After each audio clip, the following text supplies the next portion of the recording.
Welcome back to Story Time with Teacher Susan. Today's story is The Hare and the Hedgehog. Mike and his dad sat on the bed. Did you like the tale of the jumping frog? Mike's dad asked. Yes, said Mike. I like how Pete tricked Jem by feeding his frog the limes. And I think you will like this next tale as well. It involves a trick too. The name of this one is The Hare and the Hedgehog. What's a hare? It's like a rabbit. Okay, tell it. Once there was a hare who was proud of his speed. He liked to brag. I'm so fast, he said. I am the fastest. No one is as fast as me. Well, the hedgehog got sick of all this bragging. He set himself to thinking how he could trick the hare and get him to stop bragging all the time. The hedgehog made a plan. He went to the hare and said, Let's race. The hare smiled. You and I? He said. Is this a joke? What would be the point? Those legs of yours are like stumps. It must take you from sunrise till sundown to hike a mile. Will you join me in a race? Said the hedgehog. I will join you, said the hare. Good, said the hedgehog. We will race south from this fence up to the house on the hill. But I can't race till I've had my lunch. I'll be back at 1. Then the hedgehog went home and spoke to his wife. Wife, he said, at 1 I will run a race with the hare.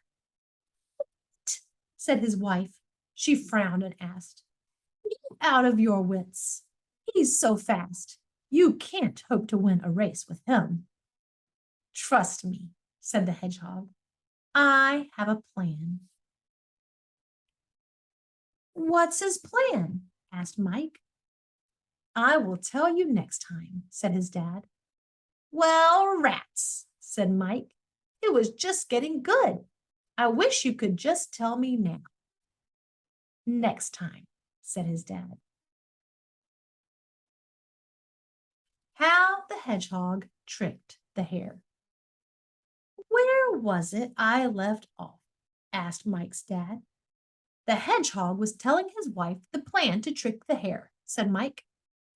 Got it, said his dad. The hedgehog made a map of his plan.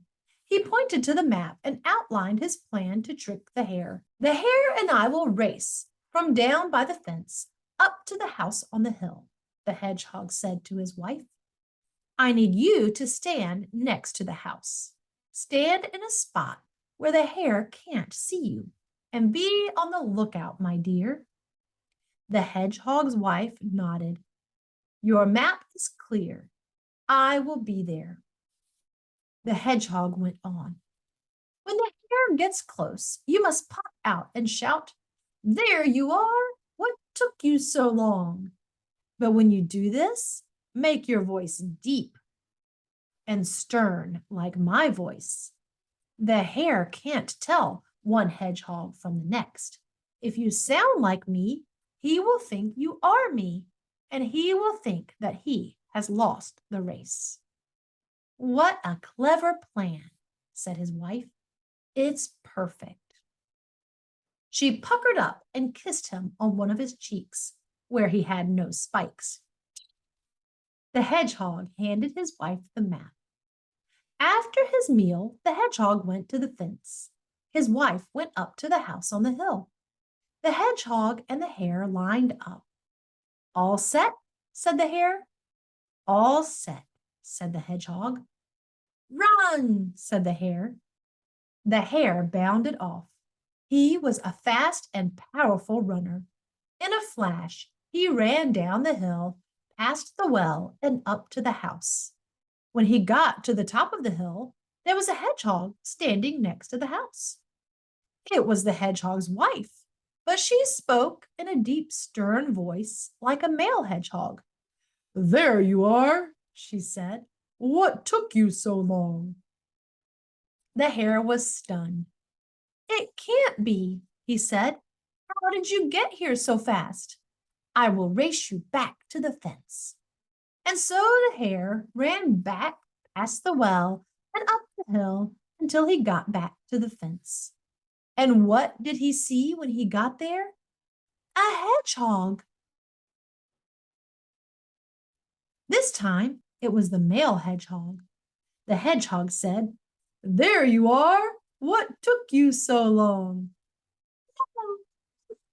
Screamed the hare. The hare lost his temper. "It can't be! It can't be! I am faster.